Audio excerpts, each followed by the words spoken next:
Welcome to the Inviting Shift podcast. I'm your host, Christina Smith, and each week I'll be bringing together my favorite experts, coaches, clients, and friends to discuss how we navigate midlife and all of the transitions within it. So whether you're in the mood for a lighthearted conversation about menopause, seeking inspiration to find your next passion or purpose, or just want to create deeper connection with yourself or others, this is the place to be. Share these conversations with your friends. And if you're navigating midlife solo, come connect with us, join us, reach out. We'd love to hear from you. And we will show you how the second half can be even better than the first half. On to this week's circle. Well, welcome back to the Inviting Shift podcast. I'm your host, Christina Smith, and I have my hair up today because I have my midlife hot flashes going on. So hopefully we're going to be okay through this conversation. But I have this really beautiful panel of women here to have a little conversation around volunteering because, actually, Maryam and I were talking about it a few weeks ago, and we're like, this actually is like a bigger deal for midlife women because we suddenly have like a little bit more space often in our lives as we're letting go of children and maybe our careers becoming a little bit more settled. And we're starting to think about the future and how it is that we want to make an impact. And at least that's what it is for me. So with that, I'm going to have our guests introduce themselves. So Melissa, can you tell us a little bit about you? So I'm a friend of Christina's, and I have done a lot of volunteering throughout my life through different organizations, and most currently working with animals, cats in particular, for our local SPCA, and churches and charitable auctions and those sorts of things. You know, it's really brought a lot to my life, and similarly to Jamie, I just learned. I grew up doing it as well. And so it's always just been part of my world of giving back. And, you know, even if I didn't really have anything monetarily to give, I always have my time, and my time is valuable. So it's become something that, you know, feels good. It gives back to me as well as to my community. Nice. Beautiful. Thank you, Melissa. Sure. Maryam, we've had Maryam on before. We just love having her. So here she is again. Hey, Christina. Thanks for having me. Yes, I'm Maryam. I am a resilience coach, and I work with folks in midlife, men and women, both to help them cultivate more intention and wisdom in their relationships, so the second half of their life looks more like they want it to. And we'll dive into the volunteer stuff later, right? Sure. Yeah. Okay. We'll have plenty of time to talk about it. Thanks for sharing who you are. And Jamie, who's also been a part of our panel a couple of times before. Thank you for being here. I'm Jamie. I am a retired educator and an empty nester. And I have volunteered from an early age as a child, and I'm still doing it now. And I get so much back for myself, but I like giving. I like what I see when I'm volunteering. Thank you. So we're going to start this conversation off. And as we started, I feel like called because like many of you have been volunteering for your entire life. And that was not me. That is not somehow that I was raised. We were conveniently Catholic. So when my mom thought we needed it, we went to church, but we didn't really participate in, doing volunteer things. It was really, my mom worked 2 or 3 jobs when we were young because she was a single mom. And so I do want to put this out there for those women who are like, holy cow, I'm working 2 jobs, raising children, doing all this stuff. How could I possibly think about volunteering? One, it is a privilege to be able to give your time and not have to survive all of the time. Yeah. And 2, as we age or as you age, you might find that this changes, that you have less on your to-do list and more open time if you create that. So, take this gingerly and know that we're going to talk about the fact that we do have some time. Now, for me, the earliest I can remember of actually volunteering my time was, I mean, of course, I think in most high schools, some high schools, they kind of force you to do some kind of volunteer work. And so I did that. I did the requirements, right? But I think when I first started volunteering, it was simple things. Like I didn't have to show up anywhere. It was like making hats for the homeless or gathering old sheets and towels from neighbors and donating them to like, the SPCA or other shelters that needed them. So I guess what I'm trying to say is even if we don't have a lot of time, there are still things that you can do. I have a friend who does postcards for the political elections to remind people to go vote or make sure that they're registered to vote. So this is all ways that we can do things that are kind of on our own time as well. But tell me, for those of you who've been volunteering since you were young, was this like you were following in your parents' footsteps, or was this something new, or this was just something like kind of built in as you were being educated by your parents and teachers? So I'll jump in. My mom, I grew up with a single mom. My mom worked crazy hours during the week, and so all the volunteering that she would do from the time I was a small little girl was on the weekends, and it was donating time at animal shelters, and we did stuff with the Salvation Army. And my mom was in real estate, and we did quite a bit with, even as a young child, Habitat for Humanity. Just is like, I have memories of that as a young kid. I couldn't do a lot, but I was there with my mom. And it continued on. And it made an impact, especially like through high school and then college, and it's continued on throughout my life. Yeah, I would echo that my parents, particularly my mom, would often volunteer, and I was just sort of along for the ride. And it became not only, I was learning a lot, skills and things. I mean, we had some building projects and things that we would help with too. And for me, gave me like a foundation of this is what community can feel like, and in a way that we didn't have to be there, right? It wasn't a requirement. It was something we were choosing to do and choosing to help with, and be participants in. And so that became really meaningful for me of, this is somewhere where I can be with people who not even necessarily like-mindedness, but same goal, same target, and we can work towards that together regardless of background or opinions or anything like that. I love that because I think it's so much like for introverts that I'm more of an introvert.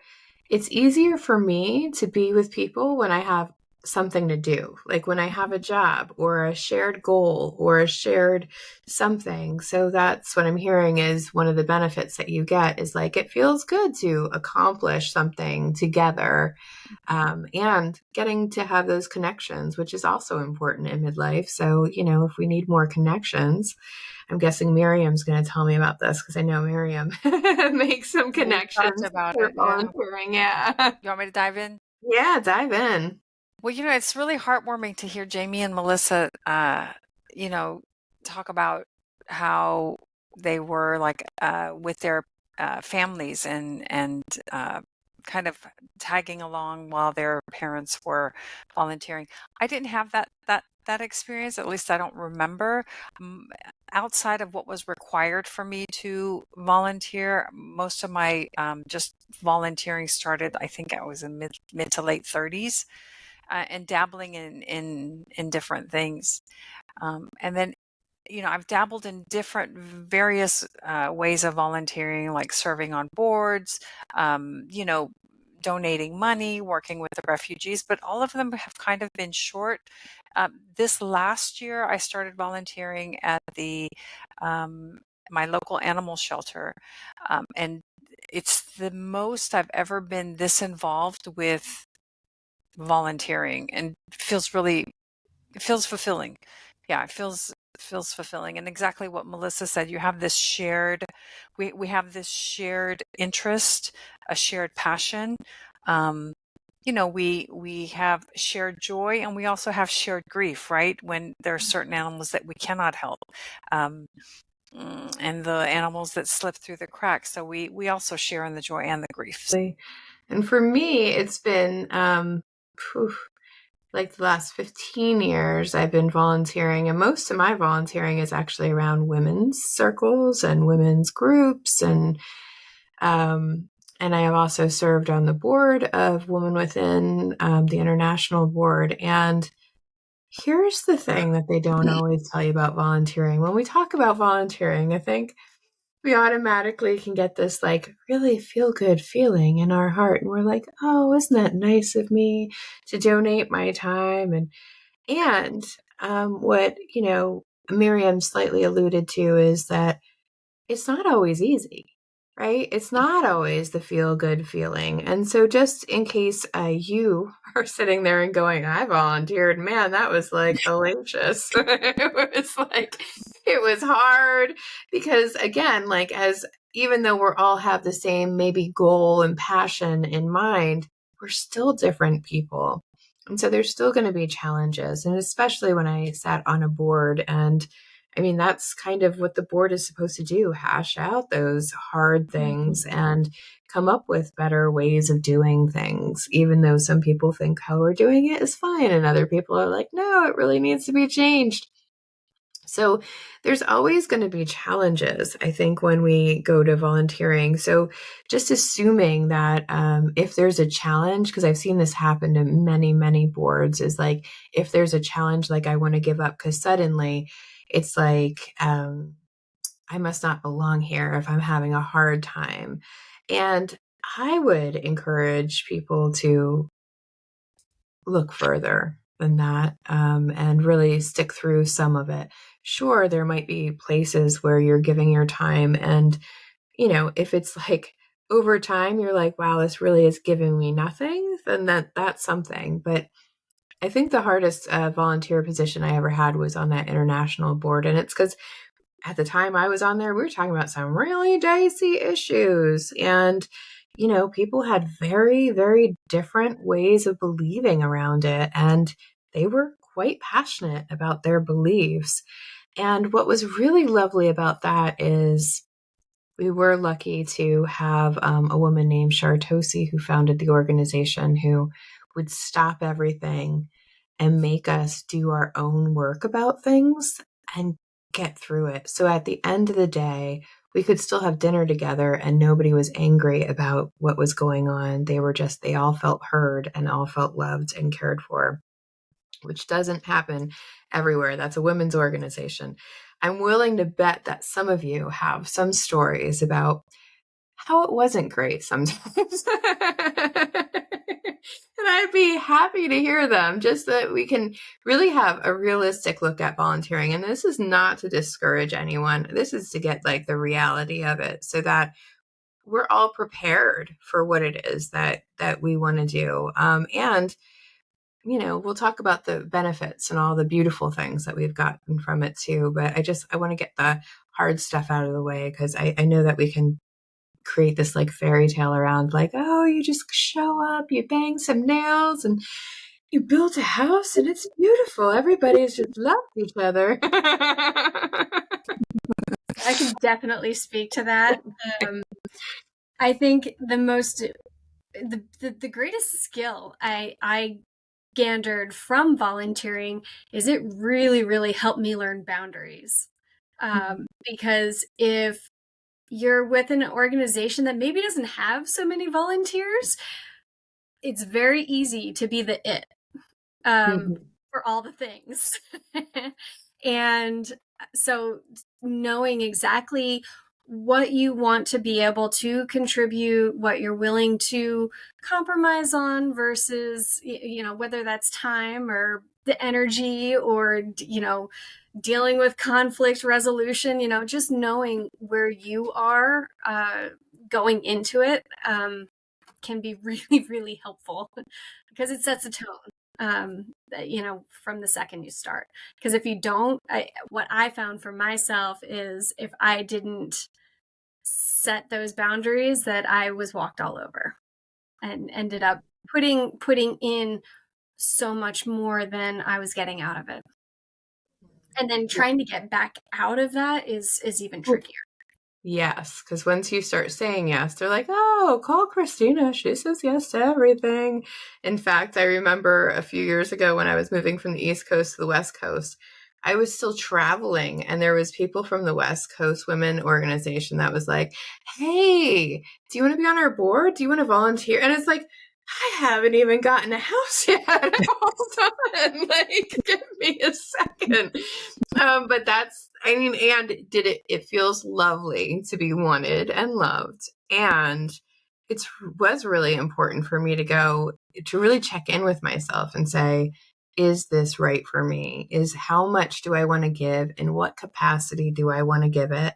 And where are my boundaries? And I mean, not that any of these organizations are bad. It's easy to go to the person who says yes. And especially if they don't have boundaries, then it's really easy because it's like, Melissa's always going to say yes. No problem. Just ask her. She'll get it done. I'll jump in on that. And I think boundaries, like Melissa said, are like just so incredibly important. And like, I think when I've entered into volunteering, realizing that there are going to be different perspectives and different personalities, and like having the attitude of, I want to keep learning about myself and about other people, and that there may be some discomfort, and what can I learn from that? You know what I say? Discomfort is growth. Discomfort is important. It is how we grow. If we're not uncomfortable, we would not grow. Yeah.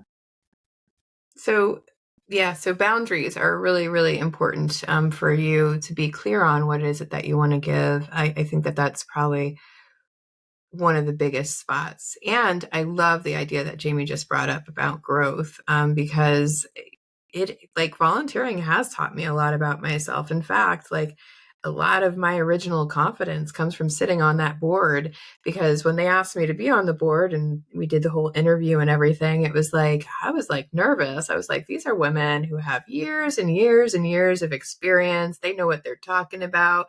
And in their different, like, their little different director roles, like, the finance person knew everything. The person who knew how to create structure in a nonprofit, she knew everything.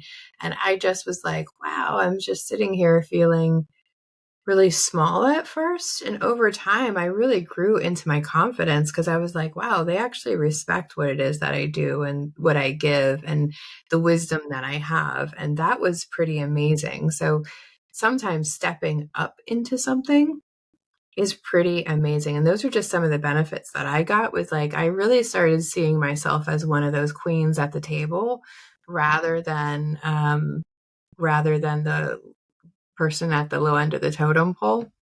I'm wondering, what other benefits have you all gotten from volunteering? Like, why is it that we want to give our time? Because we don't have to, right? We could be doing something else. We could be Netflixing.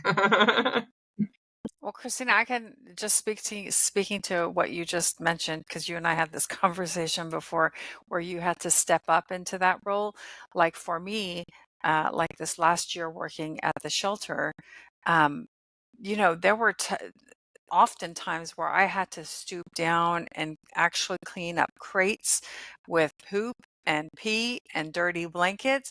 And at first I was like, wait a minute, I have a graduate degree. I should be doing something different. And it was really humbling. And like, well, after a while, it's like, well, why shouldn't I do this? This dog needs a clean crate. Why shouldn't I get down and clean up the crate? So it was just a kind of opposite of what you were talking to earlier. To piggyback on that a little bit too, when Christina was talking, I was reminded of, coming into it with a sense of humility too, right? Like this to me, this is a new organization and I don't know all the things. So, being open to what information, what learning, what processes are working for whatever I'm doing. Humility became really important for me too. Not that I'm, have a whole lot of ego going into something, but we, especially at this point in my life, right? Like, I've got some things figured out in my head, right? Somebody else might have it figured out better. and me being open to, oh, I see what you're doing there. Yeah, I love that, because I've seen people step up to like board positions because they like the name or the title. Mm-hmm. And then it's like, but they didn't really want to do the work. And that was really, really challenging, because then it's like, okay, so why are you here if, like, you can't just grab the title, right? You can't just be like, oh, I'm a volunteer, I do this thing, I'm a director. But most nonprofits that I've worked for are not the huge ones that pay people. They are volunteer positions only. And when it comes to that, they need people who are actually going to do the work and sometimes clean up the poop and the pee, right? Like, yes, would you rather be using your skills in some other way? Sure. But there is something really beautiful about being humbly open to doing whatever is actually needed, right? Like, if I'm really good at, I don't know, making straws, like, but nobody needs a straw, then that's going to be a problem, right? I need to be able to give in ways in which an organization can actually receive that too. So I think for myself, like, especially now as starting year 2 as an empty nester, for me, it's like I get connection out of volunteering. I've made like lovely friends and even acquaintances. And the other part of this for me is just like I grew up volunteering, I want my daughters to see what I'm giving back of myself. And, my young 19-year-old was like, Mom, like, why are you doing this? And we had a discussion, and it prompted her to figure out how she can volunteer on her college campus. Awesome. Lovely. Yeah.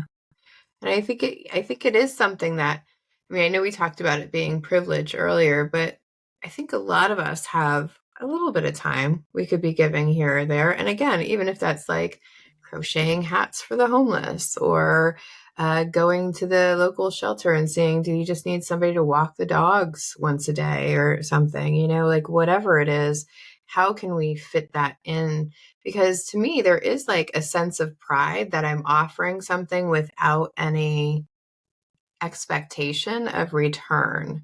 And that's really what brings me joy, is that I'm not there for the money. I'm not there for some title or better idea of who I am all the time. But sometimes it's just about being able to give freely, which is really, really sweet. And there's so many ways of doing it. So what can women do if they want to volunteer? I loved what Jamie said. One of the biggest things I continue to volunteer for is because I meet women, and I like have groups of women that I've met from volunteering in different aspects. Men too, but I cherish my women friends more. I really do. But because I've done like volunteered for the men's organization to come talk to them, to do workshops with my husband. So we've done that too. But I guess there's so many opportunities out there, and I think that we forget about that. And I'm always the one who was like, well, if it's not out there, you should just create it. So I'm curious as to what are some unique volunteer positions that maybe you've had or even heard of that you haven't had, or maybe you want to explore in the future. So I actually, after the pandemic, I approached several of the senior centers, and there were people not that much older than me who needed to learn how to use Zoom. And it was like, okay, like, I'm giving my time, and I felt really good doing it. And people were so appreciative. Such a simple thing, right? Like, and you would think like, what is the big deal? But it is a big deal to an elder person who their only contact is now through Zoom because everything's on lockdown, or and to be able to connect with people that they love, or just to meet new people via Zoom, such a big impact I can imagine that made in their lives. And even though it might have felt so small to you, like, what is this? But all those elders that didn't have young grandchildren or whatever to teach them how to do it. I know that you've also volunteered your time translating as well in the past. I'm Spanish is my second language, and yeah, I've translated pretty much a lot of the time when my kids were in school. If they needed a translator, I was approached, and I translated at quite a few of the special ed meetings. And now, I mean, I there's a possibility, like the Phoenix airport needs translators right now, and so there's so much out there. Yeah, what I love about that is, like, you use your specific gifts, right? I mean, like, that's the thing that, like, you can speak a second language. That's such a great gift to be able to provide, right? And so we all use our different gifts, whether that's like loving animals or being able to do organization in a nonprofit, and even just organize their administrative processes or the way that they do things. Who else is using their special gifts? I love gifts and strengths, and I love when we lean into them. Well, I can chime in on that. And this goes to me failing a few times before I finally found how I can make it work for me. So given this whole situation with, we had so many dogs in the shelters, I thought let me foster a dog to help out the community, right? Ended up being just a disaster for me and the dog, and I had to give the dog back. I was crying for several days. So I started to do a little digging, and I took a step back, and I thought to myself, okay, let me think differently about this situation. What are my skills? So I have a background in organizational psychology. I'm like, okay, so how can I use my background and my skills to maybe help the rescues get more organized, maybe help the shelters get more organized, right? So that's when I started doing digging and contacting these organizations to see, which one of them needs help. So right now at the shelter that I'm working at, I spend the majority of my time using my organizational psych skills, and then just like maybe a quarter of the time actually working with the animals, because this way I'm making more of an impact on the organization, right? And impacting more animals than if I were to work with one animal at a time. So that's how it's worked for me so far. And I love that, because by midlife, we each have like a set of our own special gifts and skills. And so being able to identify that, there's a lot of, because high schools require some students to go do volunteer work, they have a lot of inexperienced people that can be, doing the cleanup and can do all these other things. And often some of these nonprofits need these higher skills that they would otherwise either have to pay for, which they may not be able to afford, or they just forego it, and then they're not as efficient and productive as they could be. So really looking at what skills did you have in your career and how can you move those forward. And I know Melissa uses a lot of them because she's a really smart cookie, and she's got a lot of skills. Share with us how you use your skills in your work. I feel like I'm on the spot now. But I know you do it for your church. Yes. So for many years I have run, they do an annual auction where people create things and they donate them, and we coordinate that, So I've been the coordinator for the whole thing for 20 years now. So my mom used to run it. And so I kind of inherited it for a while. And so I think learning how to manage people became a big part of that. And it is interesting because it does sort of go back and forth, right? Like, what skills do I innately bring to it?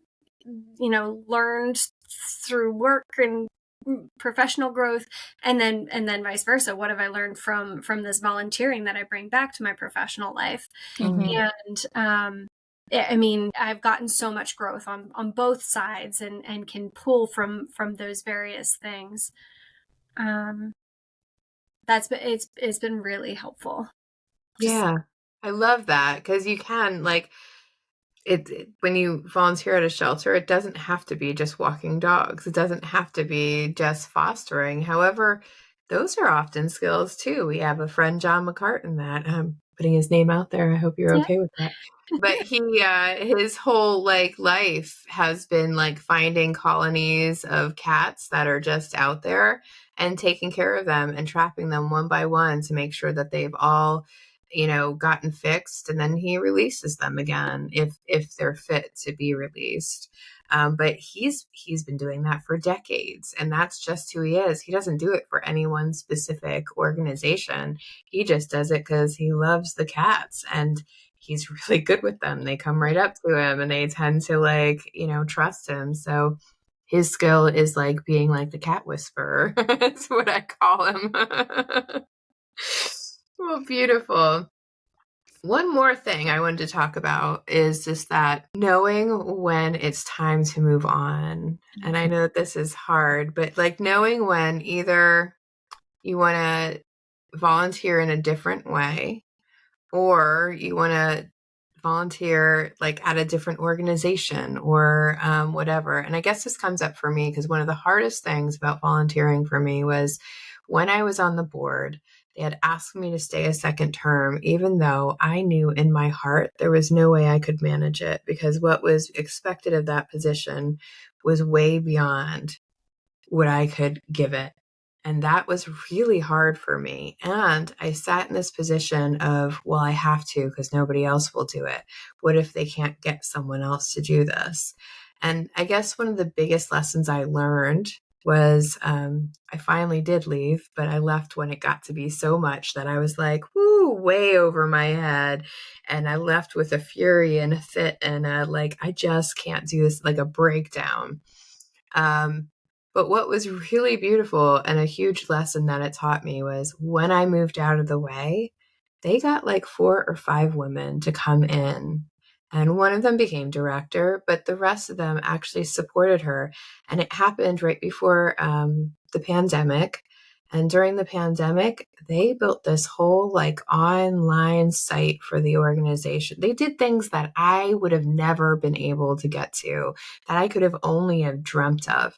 And if I had stayed in that position, that may not have happened, right? So sometimes abdicating is also getting somebody else in this space. And I bring this up because it's also about what Jamie was saying about her daughters. It's also about bringing new people into the fold, or Melissa's mom too, bringing new people in the fold and going, okay, somebody else should know this skill. Somebody else has gifts to give here. And how can we create space for other people to share their gifts, get the growth that we've all gotten from being volunteers, however uncomfortable that is. And has this ever even occurred for anybody else? Or am I the only one that's standing here and going, maybe I should just do this for the rest of my life just to make other people happy? So it's funny. Sorry, go ahead. What I can think of, presently volunteering, the thing that and it dawned on me last week is I actually am going to start actively seeking shadows, for people to shadow me, so that it is not just me. And that when I am ready and to move on, it may mean stepping into leadership, it may mean a completely different direction, that it just won't be a big deal. Beautiful. That's a beautiful thought. Melissa, you had something? It's funny that you mentioned this, because just today I stepped down from doing the auction this year officially. And there's a little bit of scrambling, now what do we do? And I've been asking for a couple of years for shadowing, for we need to grow this team, it's becoming too much, and so even last year I created some space for other people to step in, and I still had to kind of do it. Well, we've talked about this because the thing is that when you let go, you have to let go. Right. And that's the hard part, right? That's well, because I don't want to watch it crash and burn, I want it. So officially this year, literally like a couple of hours ago, I had a conversation and said, no, I cannot do it this year. I'm willing to, pass the baton, right? I'm not about to, say I'm over my head. I've had enough, go find somebody else. I want to gracefully pass that baton. But I need somebody else to pick it up. And then there's this balance of like, what do you let go of it not being the way that you want it to be, right? Like, what is unsafe versus uncomfortable? We know all of this question, I ask it a lot. But what is, what can I let go of? That, okay, it's not going to be the way that I do it. And I'm going to have to allow that to be okay, because just the example I was giving, if I would have been like, oh, you have to do it the way that I was doing it, well, then we wouldn't have this influx of women who did new things and did awesome things that I probably never would have thought of, or I'd have been like, oh, that way it sounds like way too much, too ambitious, can't do that. Right. And we don't want to like stall other people's ideas as well. So yeah, there's definitely a balance between like, how can I teach this, and creating those boundaries of like, I'm teaching it, I'm not doing it, right? I know that's a big one for you because it's easier. As we all know, it's easier just to do it yourself sometimes than to teach someone else. But that is the legacy that we have to leave, is we have to take the time to teach the things as well. So yeah. How about you, Maryam? Anything around that? Have you had to let go of positions or volunteering that was hard? Yeah, I've stayed in exactly what you said, stayed in too long sometimes. Wish that I had left earlier, but I also think that it's a learning process, right? So I've got to get over my head. I had to get over my head a few times and get stretched too thin for me to finally learn to set those boundaries and say, okay, no, I can't do anymore, right? Or I'm stepping down, or it's enough. So yeah, been there. I think everybody who volunteers has probably been there at some point. Yeah. Yeah. And I love to mention it though, because I want people to go volunteer, and I want them to know that they're going to come up against these walls. Most of us have. Most people who give their time are often asked to give more because they've already said yes. It's an easy in, right? It's harder to convince somebody to volunteer for the first time than just to say yes to one more thing. And so that's really important. Awesome. So we're going to close this out with one piece of wisdom from each person. And I'll go last because I know I'll probably repeat some of the things that y'all say anyway. So let me see if I can come up with something unique. But with that, Melissa, what's your takeaway or piece of wisdom? Say, something that I've heard Christina say over the years is be curious. Allow yourself to, it's an opportunity to try things that you may not have had any exposure to, community gardens and, the SPCA. And there's so many beautiful organizations that are doing so many good things that, just let yourself be curious of try it for a month, try it for, a quarter, a year, whatever.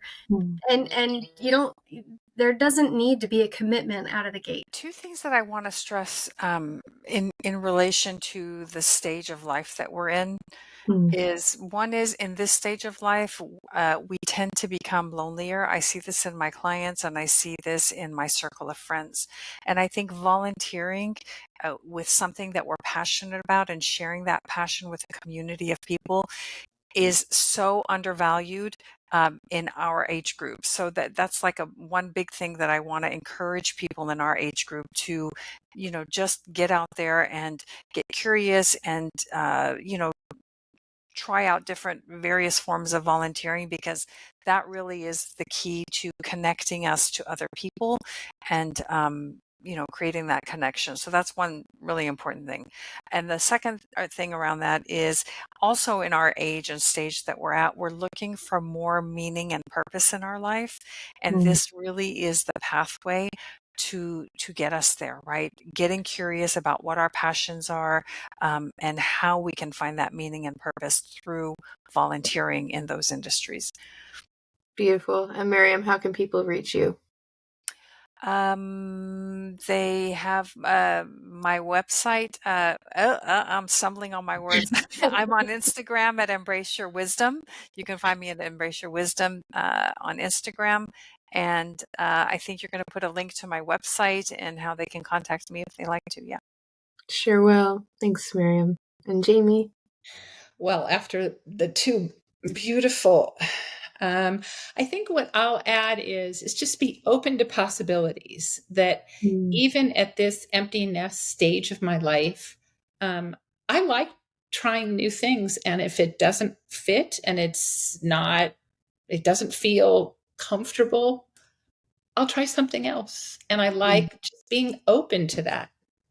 I like that. Yeah, beautiful. And anybody who wants to connect with Melissa or Jamie can do that through me. Just send me an email. My information is below, and I will make sure that that gets passed on to them. My piece of wisdom, let's see. Well, we've mentioned boundaries lots and lots of time, but I think I would just go heavy into what is your skill set and what are your passions, right? And get that Venn diagram together and then start looking up organizations. If animals are your passion, look up the shelters and see what kind of help that they could actually use, or even email them, because some of them might not know that they need a Maryam who can come in and like organize their processes and make them more efficient. So really reaching out to the places that you want and asking them, put the question out there, how these are my skills. How can I help you? I'd love to do that. I think would be a great thing. Good. And sometimes if we can't find what we're looking for, we have to build it. And I think that that's really important.